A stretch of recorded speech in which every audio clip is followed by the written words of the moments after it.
เห็นหลายๆคนถามเข้ามาเกี่ยวกับเรื่อง Sound Effect พี่ก็เลยรวบรวมมาให้ลองดูนะครับมีหลายเสียงเหมือนกันน้องๆสามารถดาวน์โหลดไปได้เลยนะครับเสียงเนี้ย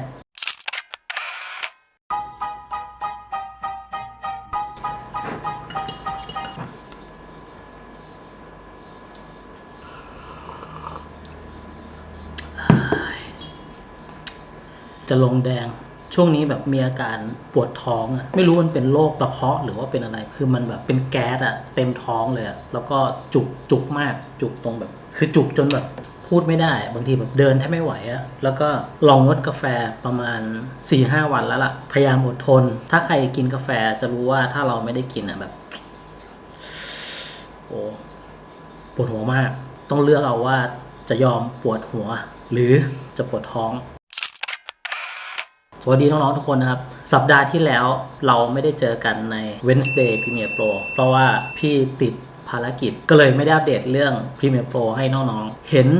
หลายๆคนถามเข้ามาเกี่ยวกับเรื่อง Sound Effect พี่ก็เลยรวบรวมมาให้แต่ที่สำคัญนะนอกจากมี Input คือ Sound Effect ที่เอามาใช้อย่างเดียวนะครับสิ่งที่จำเป็นสิ่งที่ควรรู้ด้วยและสิ่งที่ควรคำนึงถึงนะครับก็คือจังหวะของการใช้นะครับซึ่งบางทีการใช้ Sound Effect แบบเยอะเกินไปอะไรเงี้ยมันก็อาจจะทำให้รู้สึกว่าแบบมันหนวกหูสำหรับพี่นะ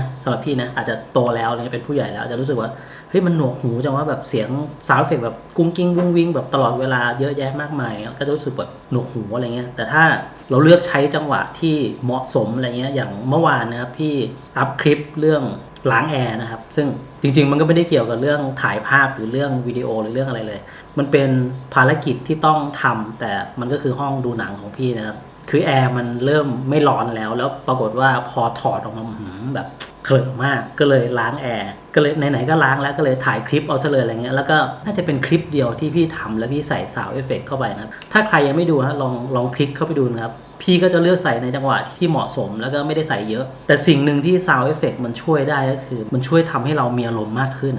มีอารมณ์คือมันสร้างอารมณ์ให้เรามากขึ้นนึกออกไหมคือบางทีถ้าเราพูดเป็นวิดีโอดำเนินเรื่องไปเปล่าๆแบบสมมติว่าไม่มีเสียงเพลงที่เป็นแบ็กกราวด์อะไรเงี้ยแล้วก็ไม่มี Sound Effect เลยอะไรเงี้ยมันก็จะแบบนิ่งเงียบแบบสงบนิ่งมากเกินไปนึกออกปะการใส่เสียงเพลงที่เป็นแบ็กกราวด์หรือการใส่ Sound Effect มันก็เป็นการช่วยเสริมอารมณ์สร้างอารมณ์แล้วทำให้เกิดอารมณ์ด้วยปะนั่นแหละคือมันทำให้เรารู้สึกมีอารมณ์ร่วมในวิดีโอหรือในภาพยนตร์ชิ้นนั้นนะครับก็วันนี้ลองดูนะครับมีหลายเสียงเหมือนกันน้องๆสามารถดาวน์โหลดไปได้เลยนะครับเสียงเนี้ยพี่จะไม่เอาอย่างอื่นเข้ามากวนเลยนะมันจะเป็นเสียง Sound Effect ล้วนๆเลยน้องๆสามารถตัดช่วงเนี้ยที่พี่พูดอยู่เนี้ยออกไปได้เลยแล้วก็ใช้เฉพาะ Sound Effect ที่พี่รวบรวมมาให้เนี้ยเอาไปใช้งานได้เลยก่อนดูก่อนดาวน์โหลดก็อย่าลืมกดไลค์กดแชร์กด Subscribe กดติดตามทำทุกอย่างที่ทำได้ฝากหน่อยนะไปดูกันเลยว่ามีเสียงอะไรบ้างครับ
Did you hear that?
ฝากกดไลค์กดแชร์กด Subscribe กดติดตามทำทุกอย่างที่ทำได้แล้วเจอกันใหม่พรุ่งนี้วันนี้สวัสดีครับ